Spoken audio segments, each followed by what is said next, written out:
Thanks for tuning in. Today, we're going to scroll through Untappd and find a couple of beers that really are just about vegetables and eventually land on our feature presentation. Tune in to see what that is. We'll see you in there. That's good. All right. Yeah. A lot of vegetable beer tonight.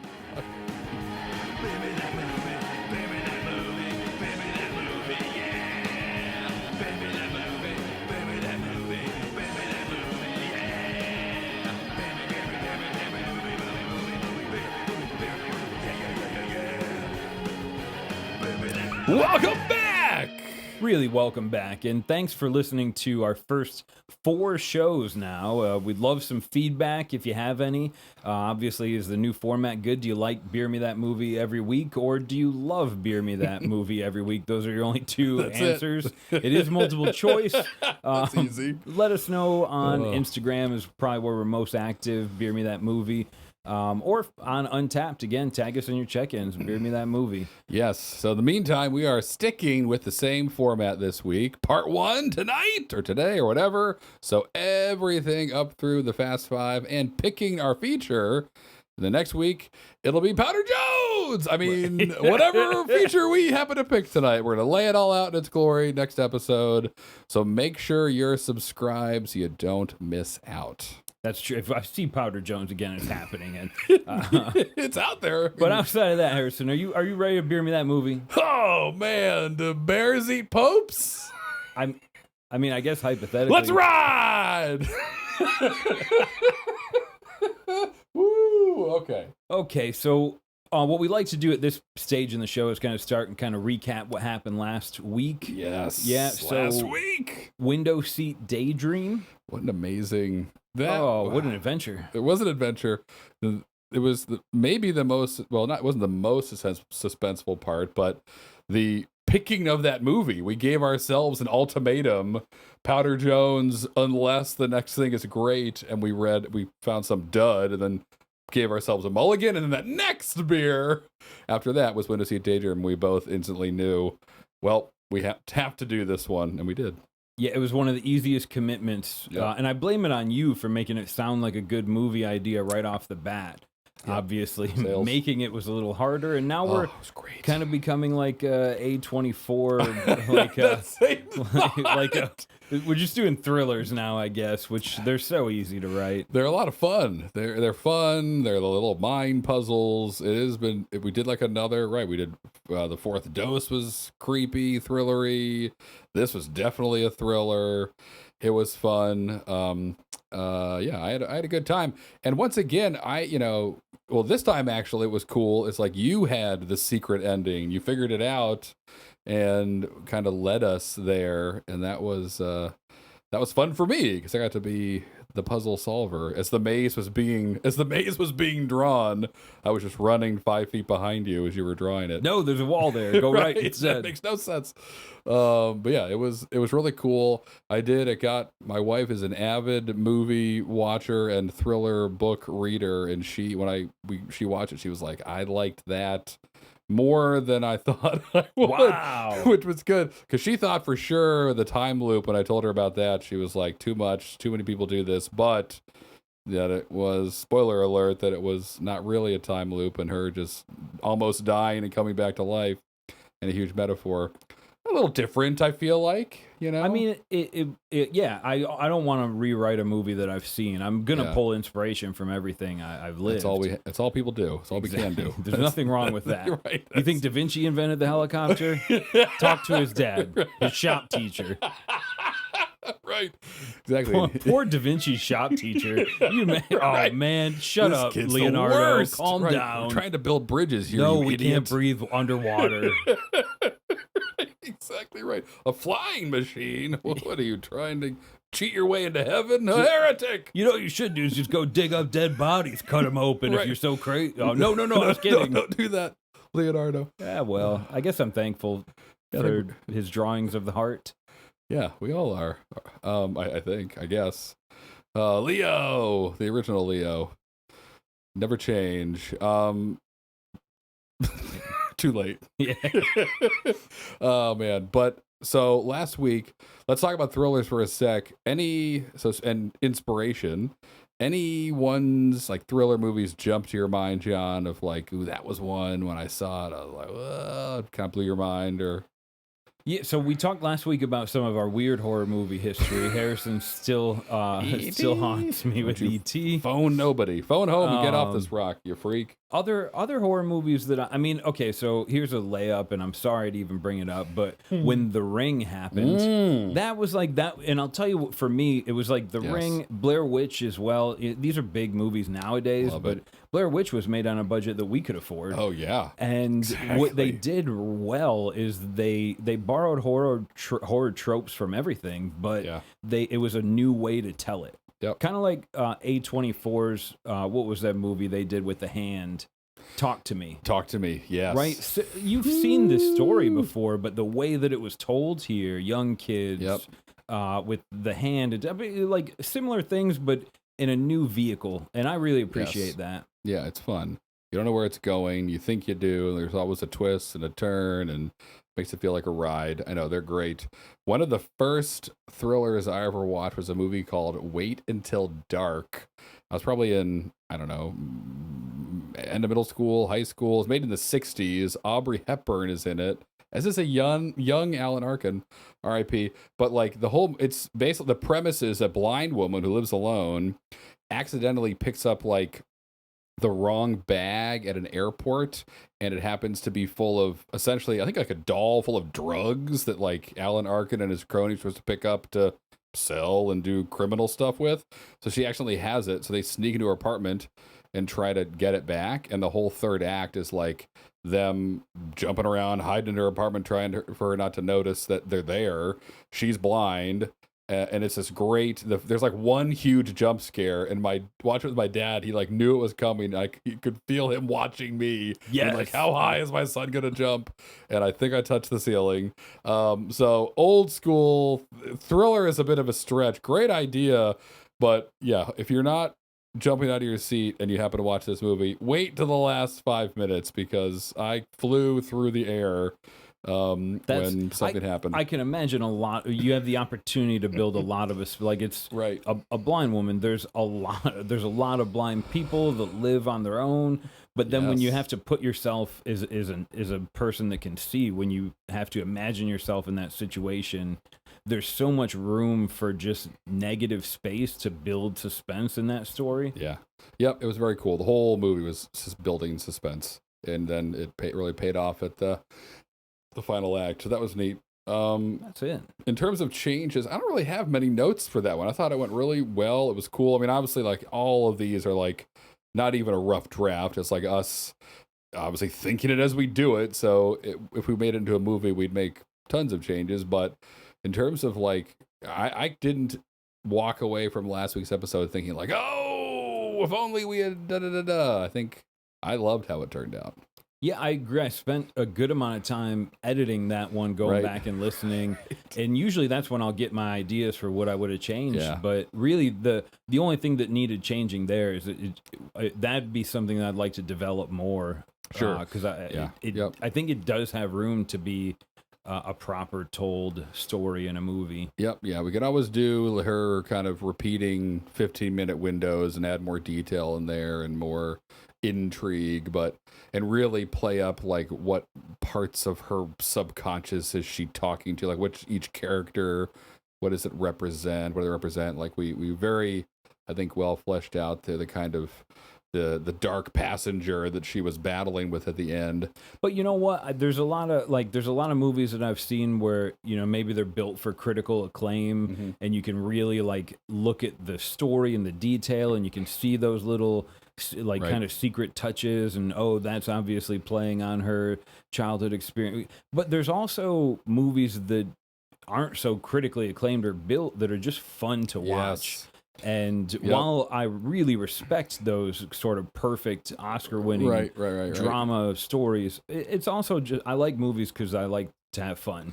Exactly. Like all the movies Liam Neeson makes now. After he did Taken, everyone pulled out their weird thriller out of the basement. We're like, would you like to make this? And I think he said yes to all of them. I've seen him on like 9 different train thriller movies, and there's 100 Taken. So, but again, like every time one comes out, I'm like, well, that's my night. That's Probably an hour and a gonna be half. fun. Exactly right. It's always fun. You're always rooting for him.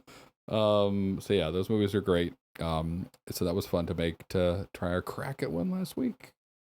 Speaking of last week, Yes. it's in the past. It is in the past. Which means now it's Like kind of everything. time to get ready to shift into the future. And by shift, I mean fast five. It's Fast Five time, baby. Let's head off to Drunk People Twitter. Go to Untappd, and while John's pulling that up, I'll take that moment to call out the beer we're enjoying tonight. We have Moment of Truth from Divine Barrel Brewing, a nice 6.5% IPA, a classic kind of old school IPA that we love. Again, not going to be the movie we do tonight, but will inspire us a little bit. Divine Truth is maybe my favorite beer that we've drank that we could have made a movie on, but we can't because you didn't check it in. That's right. Or maybe we'll Right see it now, right now. maybe. I mean, it's out there. Can we Probably do a shouldn't be allowed. pre-ultimatum? We haven't Yeah. even gotten through our first Here one of the we Fast go. Five, but if Powder Jones comes up, then we make We that. do it. That's the movie. Yeah, it's a popular beer. I mean, Zero Gravity is a well-known brewery, and we may see it again. And if you at home, if we do that tonight, sure. If you at home also want that, just let us know. Maybe Powder Jones will just always be out there, and when that day comes and we cross paths again, we jump right onto that mountain and start slicing through the powder. Yeah, tag us in your Powder Jones check-in if you use Untappd. That'll work too. They're gonna quickly figure out how to game this system and just check in whatever. It's nice that it happens sort of serendipitously, but this is a podcast. There's some things have to happen with a little shove. There you go. Yeah, exactly. All right, so let's get started with our Let's first do it. beer tonight. Yes, We'll spin the give wheel. the old Give it a roulette couple of- reel. There we go. And now we'll we're just back. do one. There we go. We'll let's do one more. Okay. Well, Honey Spot Road from Two Roads Brewing. Thanks, Bad H. Check this one out. Bad H on Bad Route H. 80. Bad Hamma Jamma. Drinking on the side of the road, the Honey Spot Road. I know this brewery well, down the road from where I grew up. And I remember the first time I had this beer, but that's what we're talking about. Honey Spot Road. I mean, this is a real road. I think it's the road the brewery's on, but let's forget I know that. Okay. Honey Spot Road. Honey Spot Road. Is this like the, oh boy. It's not that crazy, but it's just, is this like the origin story to Winnie the Pooh? Like, does Honey Spot Road lead into the 100 Acre Wood? And this is like the prequel to all the Winnie the Pooh movies where he's, I don't know, because he likes honey. That's a thing. That's the kids' version of it. I mean, you've got me on that. Where I was thinking is like Honey Spot Road. Yep. This is like a Forrest Gump-esque Sure. looking movie. It takes place in World War II France. Oh, and it's man. This is the area of town where all of the burlesque and women of the night would work to entertain GIs, both on the Allied and Axis side. I guess I developed that more than I thought, but basically like, the opposite of 100 Acre Wood. Right, exactly right. This is, there's no kids' toys in this bar. Well, there probably are. There are but plenty of toys. old school ones. I like this. That would be an amazing, right. So there's a brothel they share. Maybe, the Nazis are in the morning and the GIs are in it in that night. Maybe And they even share. No, okay. well, they probably will have the same girlfriends if my parents are listening. And then and then a huge battle happens in the Honey Spot bar or whatever it's called on Honey Spot Road. I could see that being kind of wild and intense. I like that. Yeah, that's fun. in French it would be Honey Spot Road. Nailed it. Honey Spot Road. All right, that'll do for my accents right now. No, let's get more. Dispensary blend. We could Dispensary probably blend shorten 7. this. Dispensary Okay. blend 7 from Tired Hands. This is like the fourth dose. Dispensary blend is just a movie with Pauly Shore selling weed. That's it. That's it. That's the whole thing. Just can we Pauly Shore, are you free? We've got a weed movie. That's right. You own a marijuana shop. And no, that's the whole movie. Maybe there's some like in like How High, where they smoked their dead friend and they could see him and he would help them with their test. Maybe there's a little. It could be. There you go. So there's right. That's blend 7. No one's strong enough to handle blend 7. You don't want that, kid. Just do 6 or 5 or 4, but don't touch dispensary blend 7. And then someone does, and they see the world full of ghosts. Ooh, Native Americans, yeah. Yep, it's like it takes them back in time. The Trail to of get, Tears. Insights to their ancestors of the country. Hopefully, blend 8 is the Trail of Tears. Instantly, that would be horrible. That's to be Schindler's List. To be so high and all of a sudden see 10,000, 100,000 dead Native Americans walking around. That would be, no one would believe you. Gosh, that would be terrifying. But draw attention to stuff we don't talk about enough. That's true. A movie like that deserves to be made. I don't know who would be brave not enough with to make Pauly it. Shore. Definitely Spielberg. Well, okay. Wow. Spielberg's in a marijuana shop. I think Pauly Shore should still be in it. Okay. But then okay, you're not wrong. His one well-to-do friend who's never tried weed before, they trick him into dispensary blend 7, and maybe he travels back in time. That's how high he gets. They don't even look like ghosts to him. Oh, that's and salvia. He prevents the Trail of Tears. Ooh. Gosh, that'd be tough. Tough sell at the time. But you never know. Movie magic. This could be something. Historical fiction. Right. Like a kid in King Arthur's court, but a pothead and the Trail of Tears. Yeah. There's the log line. What are you guys waiting in line for? What's happening here? Where are we going? Some blanket salesman comes up and Pauly Shore's like, "Get out of here! Where we're going, it's warm. Don't we buy don't from need him. these." He's coughing all over these blankets. This guy's sick. Oh my God! All right, Next up, good. Hey, a regular for the show, Giuliano. Hey, Kentucky Brunch brand stout. Not really much we could do with that. Kentucky Brunch. Could be a hell of a show. That's very brunch. That's right. Everyone's asleep by 12:30 after a Kentucky Brunch. That's a lot of booze. That could be fun. That could be a Western shootout movie. That could be a bachelor party movie. Oh, yeah, I didn't think of that. That could be kind of like a hangover type thing. Kentucky Brunch. Like Kentucky Airbnb, the bachelor party books this Airbnb. Yep. John Goodman, some old whiskey maker. Yeah. Kentucky Brunch. I've never had a Kentucky Brunch before. Well, get your glass. Get ready. That's right. Where's the plates? No plates here. Yeah, we don't use those. That's right. That's for lunch. Northerner. If you make it. This is brunch. All right, that'd be fun. Just a drinking movie. Great soundtrack. I can see it. Ooh, this is fun. All right, Mike M. From Azvex Brewing. Azvex Brewing, I guess.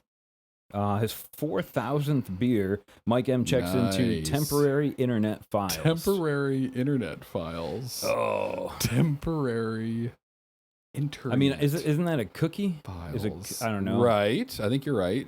But in this case, Temporary Internet Files is probably a movie about some government secret that accidentally got handed off on a thumb drive or something like that, and they're supposed to be deleted. Or maybe they're like written into porn images. Ooh. Or maybe someone discovers a bunch of porn on a senator's computer and he's like, no, those are hard-coded classified documents in those. Don't delete that. Those are all the nuclear missile codes. Oh, no, I'll just put them in the garbage. Don't do that. It puts it on the cloud. Oh, my God. We got to give me the file back. I have to go. Right. Alone. That would be amazing. That'd be hilarious. And it actually gets uploaded to OnlyFans or something, so they have to create a bill that shuts down OnlyFans is the only way they can get rid of the nuclear files that are hidden in the porn, and nobody wants that to happen, so they have to convert half the country into thinking OnlyFans is horrible, which I don't know how they'll do it. True. You can't hide boobs in this country. That's right. That's where all the fun people came, right? We're founded by all the people that left all the prudes in Europe. This is where we love boobs here. That's what you think. Not on screens. Right, exactly. Well, the privacy. We need porn to go back to big companies taking advantage of young women. Right. Should be in supermarket aisles and magazines where kids can see it, not on the privacy of your computer. Run down to the store, grab me 2 packs of Marlboros and a nudie mag. Oh, man. Just tell them it's for your father. That's how I grow up, because everyone used to grow up, and not anymore. It was easier back then. It was easier we didn't back have then. the internet. Next up from Victoria K. Wisdom is learned. I mean, from Sante Adairius. Indeed it is. Indeed it is. Wisdom is learned. I mean, this just seems, right off the bat, it just seems like a very easy, sort of like coming of age. Right. Like a Dead Poet Society type thing. Yep. Except instead of a poetry teacher, it's a prose teacher. He just reads normal books and you just learn things. It's way less fun. It's entirely less fun. It's actually just a science like 101 class you're watching. It's not a movie. I mean, I guess you could turn it into something with like space travel or maybe like an apocalyptic disease sort of thing. And but that, like, wisdom is learned. Yes. Doesn't lean me in that direction as much as just a story about someone that has to learn something. And I feel like we did that. Yeah. I don't know. Wisdom is learned. Yeah. I mean, that's fine. I think we did as much as we could with that. Sure, it's a great beer. For now. Sean from Coney Island Brewery, Merman. That'd be fun. It would be fun. Unless Rob Schneider was in it. Then it'd be hilariously fun. Now all I can see is Rob Schneider as a merman. Gosh golly. So obviously, immediately I start thinking of Little Mermaid. What's the Rob Schneider version of that? Let's say he wants, God, what does he want to do more than it? So he's a merman, lives in the ocean. Right, he's like Poseidon's little runt kid. Right, yeah, exactly. Stop creeping out your sisters. Maybe it is Ariel's creepy, weird half brother that nobody talks about. Yep, hiding in reefs and stuff, and getting handsy with all the eels, and that weirds people fish, out. Yeah. Right, exactly. Freaking out old fishermen on the pier. But then one day he sees, this is too easy, but like, the most beautiful woman ever on the pier, and decides to get his life together. And maybe it's less about him becoming a person and more about him maybe stopping underachieving. He's kind of been coasting his whole life. His dad's the king of the ocean or whatever. Kind of do whatever he wants. Doesn't really try to do anything though, because he's afraid of failing because his dad's so successful. We've all been there. And so he just coasts until one day he sees some hot babe on a beach, and like all of us, their lives are changed for us. Life's changed forever. And he decides to make a deal with a demon or whatever he has to do to get legs, and doesn't lose his voice, just kind of gets a job at a kiosk selling maps on the beach, and they slowly raise enough money. It's a slow burn. Meets the girl, she's open to dating, which is hilarious because this is Rob Schneider we're talking about here. And they hit it off and have a wonderful life. And he never goes back to the sea. Or maybe he does. Maybe he goes back to the devil. He brings her to the sea and she drowns. He dies like, immediately. Oh, man. I knew I should have finished up school to learn more about this. I didn't think about this. Right. I didn't know. I didn't know they couldn't breathe underwater. Dad, why did you teach me this? Poseidon feels sorry for his kid, turns her into the Little Mermaid. There you go. Who might have also been his sister, but that doesn't matter. And she's like, I need to get the fuck out of here. She gets eaten by a whale. I'd see that. A lot of twists and turns, too many, but people like those things. Yeah, let's get out of here. Let's get the hell away from Merman. Goner Brow. Yeah, I think that's right. Goner Brow from Memphis Made. It might be too beery Goner Brow. Yeah, it kind of has it in the name. It does. Goner. Irrefutable Logic, German chocolate cake. Irrefutable Logic is almost the same as wisdom is learned. Yeah, come on, breweries, help us out. What are we doing here? Porch beer from Steve, made by Arrowwood Farms. Probably great. Love the idea. Wild American Ale. Porch beer. So we take beer out of it, and it's just called porch. That's very similar to the Lunch movie, where this is just two old guys sitting on the porch. It's like Grumpy Old Men. John Lennon, Jack Lemmon, and Walter Matthau. Yes. Just that. It's just funny old guys making fun of people skateboarding down the street. It's called Porch. Done. Easy. Mocha frappe. Gummy Saurus snacks. Funny. Makes me laugh. Thanks, Dina. Snacks. Sounds like a short commercial instead of a movie. Gummy Saurus snacks. Yeah, I don't know. Tin Barn's awesome, but I don't know if there's a movie here. Good job, Dina. You had that 2 in a row. Bravo. Oh, baby. This one's made for Harrison. Shit. Crimson Waffles by, oh boy, Garagiste Meadery. Oh, it's a mead. Okay. Garagiste? Maybe. Is that what it is? Garagiste? That's how I say it when I say it in Perfect. my head. I never say it out loud. So here it is. Let us know. Yell at us online. A talented meadery. Crimson. What would make the waffles crimson? It's like Blood. a red. Oh, okay. Blood. Crimson waffles. So is this? Oh man. So It's this the story is of a young vampire child who opens a diner, an all-night diner, and this is where the vampires go to have a little slice of normal human life, where they just put blood in all the diner food, and their special is crimson waffles. And maybe a human, like someone drops one of the magical vampire menus one night accidentally at dawn, and some human girl picks it up. What are crimson waffles? Can I have this? And goes inside to the waiter, who's kind of a creepy, hunched over guy who has to have a hoodie on and take the order from the shadows inside the diner, which doesn't scare her. Looks like Nosferatu. She doesn't pick up on any of these things, but she demands crimson waffles. He says no, they're only available at night, which he shouldn't have said. So she decides to come back, and then it's maybe just almost the entire movie is her in there at night when it's full of vampires, and them all trying to be like, what do we do? Do we kill her? Do we let her live? We're all already eating, but if she picks up that we're vampires, she may bring the whole town back, and then we're dead. And it's kind of a very, I don't know, a lot of dialogue, a lot of Quentin Tarantino Dusk Till Dawn type vibes at the end. I kind of dig it. It is, and it's called crimson. Like warm red syrup. Right, exactly. And she's like, what is this? It tastes like a pennies, but I kind of like it. It's a typo? No, right. Well. Oh, man. That could be. I like that. I don't know what happens next. But Crimson Waffles, the vampire diner. It's workable. I think there's might be something there. Maybe we'll find something more workable, I'm hoping. Interesting. A lot of two roads. Second 2 roads we've seen come by tonight.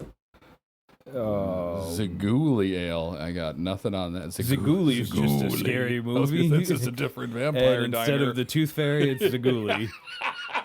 Right. And he comes to, I don't know what, take your kidneys. the kidney ghoul. Zaguli only comes twice. And then you're dead. Hopefully you stop him after the first time. Learn your lesson. Oh, God. Ooh. Oh, Michael from Anchorage Brewing Company gives us grief. That is too close to home. Yeah, we're all experiencing some kind or another. But, this could be right away. It's like, this is one of those funeral movies. Best friend dies. All the old friends get together for the funeral, get drunk at the house. It's like The Big Chill. Listen to music. Great soundtrack. They all realize they're depressed. It turns into everyone makes out with everybody for depression medication. That's right. And then it ends. You look under your seat, and there's Zoloft for everybody or whatever. Left feeling great. Right. The best movie I've ever been to. Really. After grief, we've got from Dina having a great night. Dina's ripping. The Hydration Factory pie. Pie. Today's Pie Day as we're recording this. So I'm sure a movie or a beer for today. Pie is already a movie. Yeah. And this is PI, pie, if you're listening. The number. So, but And that movie is a crazy movie. And if you haven't seen it, you should. I feel like this check would it out. have to involve like numbers and. Sure. This could be similar to our temporary internet files where like some autistic kid and his dad owns a pizza place and he keeps cutting the pizzas weird, and then some FBI agents like, the design in this pizza is the missile, the nuclear and they gotta chase this kid down, and it's like Mercury Rising, if you've seen that, with Bruce Willis. I like the idea of mixing it in with like a pizza movie, Pizza pie, pizzeria, but there's father, numbers. son. There's numbers there. The They're pizzas are all perfectly all round. Fibonacci. He cuts it just a Fibonacci spiral. It's just one long breadstick. I'm gonna scroll on to can of whoop ass from guess who? Dina, star of the show tonight. Dina, she's 5 bottle caps. She's loving it. It's a hard seltzer from the Hydration Factory. those are the same people that made pie. Wow, can of whoop ass. This is a kung fu movie, right? Ooh, like an American kung Danny fu. Bride is in it. Wow. Of course he is. Why does he? Maybe listen to this. We're not going to do this as the movie, I don't think, tonight. But this would be a hilarious, like, you don't know it, but you're watching the origin story of Popeye. This guy works in a cannery. He's canning beans, and he's canning sardines, canning everything else, and kind of lives a boring life. And then one day, no, new spinach in. What do you do with this? What do you mean? You can it. You can everything, Jeremy.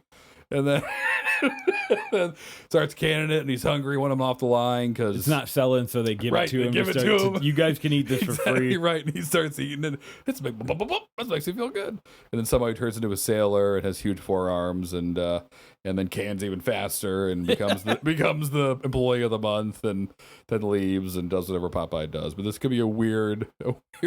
He has to like fight the evil owner of the cannery at the end, and everyone's free, and you know, because they're like kind of like not child slaves, but right. worker slaves. Yeah, they have to live at the factory. They barely sleep. It's like an Oliver Twist type story meets a Popeye origin story until he becomes Popeye. Got out of the Navy, went to the canning factory. And then and then beyond that, he did Popeye stuff. No, I'm impressed. That was good. That's something. That was good. Also, Danny McBride as a young Popeye. Will Ferrell plays the evil factory owner. Absolutely. Oh man, hates spinach, but he's iron deficient. He doesn't know it, so he really needs spinach. But that's why he's so grumpy and weak.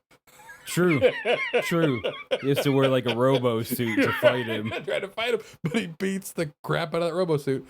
This would be, I mean, if you didn't know where if someone that has the rights to the Popeye and is sitting on them, because they must be, because I haven't seen a movie in 50 years, let us know. We can reboot this thing.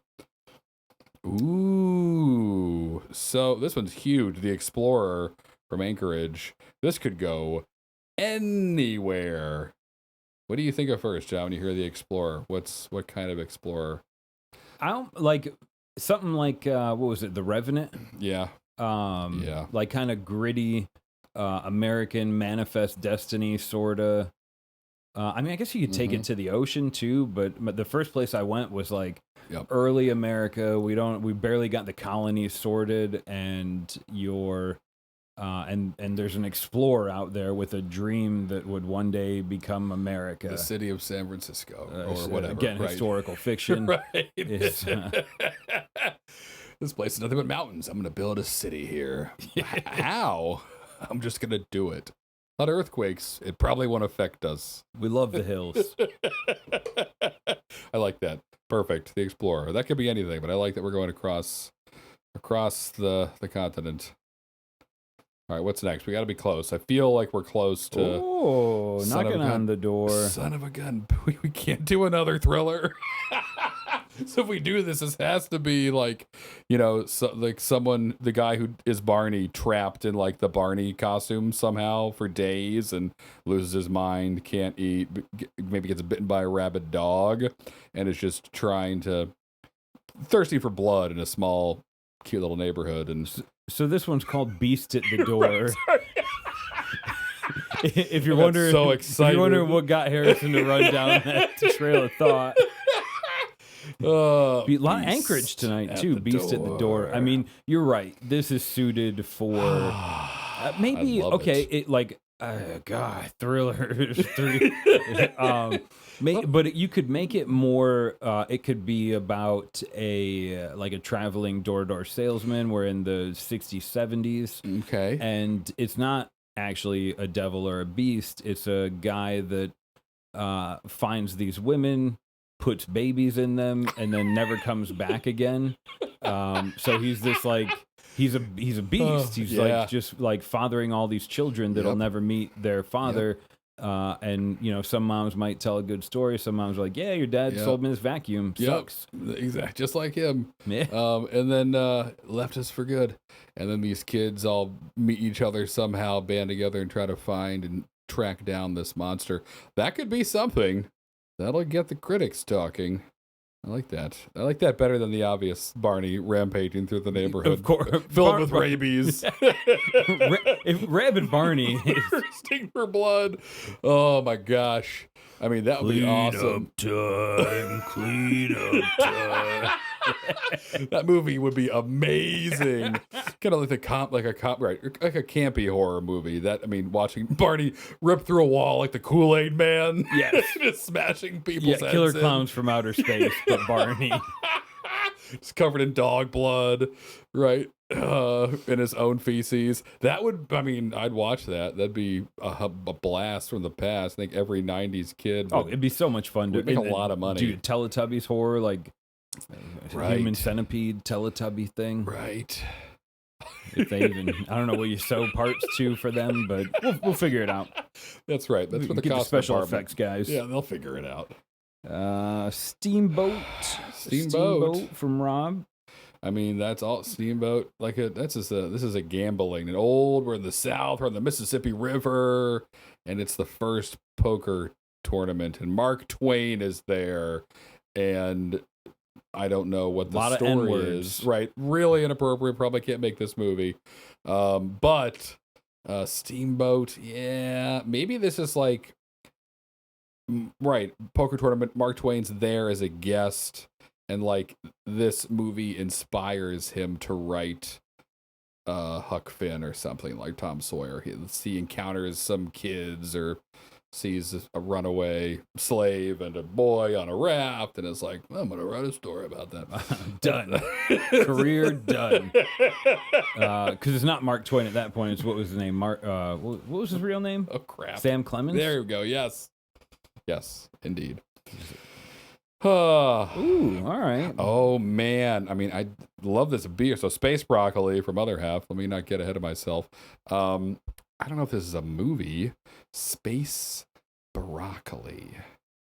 Space Broccoli. The capitalist in me says that we've ruined the earth so much we have to Yes. grow our vegetables in space and then ship them down here. Right. So everybody's living off of pigs and cows, and broccoli can withstand the radiation and travel down a tube to the earth, and then it sells for $6,000. Exactly. Rid a bushel, right? But we all need it.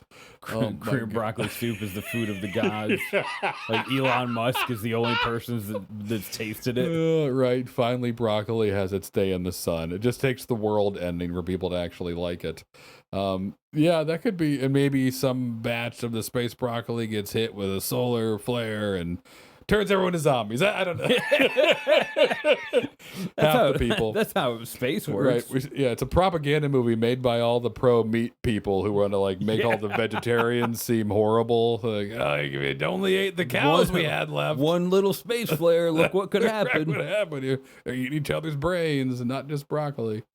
Oh, God. All right. I'm not going to make that movie. PBR. Not today. Dual-sided. Anchorage again. I know. A lot of repeats tonight, which is great. I don't know if I have dual-sided. I mean, I think of a sword. Ooh, okay. Although dual, so it's not spelled like a duel, like a fight. That's spelled like two instead of D-U-E-L. Good clarifier. But the puns, they're always hanging around. Dual-sided. I mean, it could be It's a story of a father that has a siding business and a son that has a different siding business. Okay, I like that. That's better. Every house my dad does, I'm going to come by and dual side it. Quicker than him, cheaper too. So they're just trying to go ripping through small neighborhoods. They're going broke as hell. Undercutting each other until they both go bankrupt. But it'd be funny. That'd be a funny movie to watch, I guess, for a few people who like siding. And Yeah, we'd have to do a lot of research into siding for that one. That's a great idea. I love it. All right, Fast Five. Hello, buddy. Hello, buddy. I'm not Fort your George. buddy guy. It's a Canadian movie. Yeah. Gosh. I mean, Hello, Buddy could be, right, it's like Elf, but instead of it being a human that's growing up with elves, it's just a Canadian that comes to America for the United States for the first time. It just Hello, buddy, get out of my way. Exactly. Are you fucking kidding me? I'm trying to park here. Move it. And he Sorry about that. Yeah, exactly right. Super polite. Keeps asking where the Tim Hortons is and everyone gets angry. We got Duncan. Duncan, you get the hell out. There's so much sugar in this. No wonder you guys are all the size of houses. What'd you say? Which we can't afford in my country. It's just a Canadian's perspective on the United States. That'd be interesting. Whatever. It'd be funny. Fun. We could have a famous Canadian like Joel McHale or something to play the person, the guy, buddy, whatever his name actually is. That's a thing. That's a movie. Someone would make it. Hello, Eventually, buddy. he has to decide to become a citizen, and right, maybe falls in cause. love with an American woman, marries her and then adopts the American ways. But it's called back to his homeland for something, and I don't know. It's a story about who you are and what you want to be, and blah blah blah blah blah. Yeah. Hello, buddy. Goodbye, buddy. Honeybee, Hellas, Piney River, honey again. Yeah, probably honeybee. Probably too much. We do a lot of honey. Too berry. Spotted cat. Spotted cat's fun, but Russian Imperial Stout. Ice Melter. Oh, from Daryl. Daryl's a friend. Daryl. Masthead Brewing. Ice Melter. Ice Melter. Ice Melter. Oh, how's that feeling? I see the wheels ticking. Ice Melter. We probably should always check a beer or two more, but I like Ice Melter. I'm seeing a story here about Ice Melter. Okay. Save that. Keep it in your holster. We'll do two. How do you want to organize this? Yeah. The next, we'll scroll through. If it's a dud, we'll scroll till we see like one. Yeah, we'll give ourselves sort of one more crack. Applicable. Yes, and if that's it, we'll do that. But if not, it's Ice Melter. It's Ice Melter. All right, don't stop watching yet. Melt your face. Don't stop watching. Gentle Rogue. Gentle Rogue. Gentle Rogue is viable. Gentle Rogue is viable. I mean, this is about this is about stage fighting. in Shakespearean plays, like the behind the scenes, the Gentle Rogue, right? Oh, you hit me too hard in the hip. That's not a movie. Let's do one more. Okay, I respect that. It's spelt. That's not too it. beery. They'd be. That's not. I don't know what that is. I'm sure it's great, but check. Also, pills. just a beer. I think it's telling us something. Every day I'm brustling. It's a Brussels salesman. Another vegetable movie. A lot of repeat things tonight. Her Royal Majesty Queen Beatrice Vulgaris of House Vector. I mean, that's Dune Part 7. That's right. One more, and then I think it's Ice Melter. You spun me right round. That's a beer joke. Okay. We'll do another Guinness. Guinness, classic. A lot of Pilsner those. Stefan, Brock. Wow, we're really just hitting beery beers. Orange citrus, that's redundant. Hook setter. Okay. Hook setter. Hook setter up against Ice Melter. We like two words. They could fucking fight each other, the Hook setter and the Ice Melter.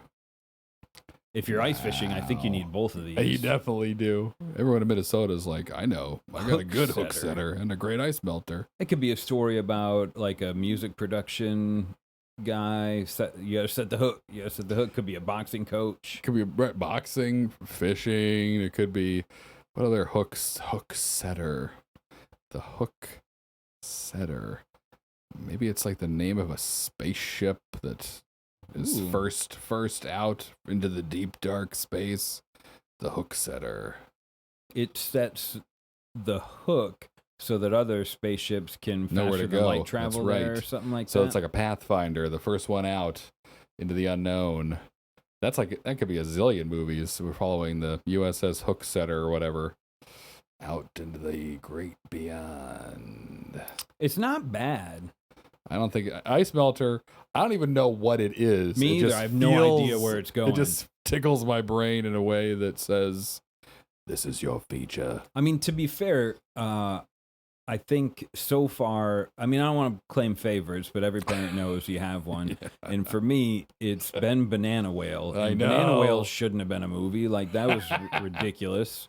And it was still one of my favorites to put together. So I think Ice Melter. I think if Ice can Melter scroll back from here Masthead. these 2 beers we were going to roll Yeah, that through. we went through 90. Ice Melter. Oh, and it's Daryl's beer. That gives it an extra point. Daryl. Let's do it. Sold. Let's do it this week. So thanks for scrolling through that Fast Five. No one's keeping track of numbers, but thanks for scrolling goodness. through with us and realizing that sometimes beer is really just renamed vegetables. But tune in next week so we can see what happens with the Ice Melter. Yeah.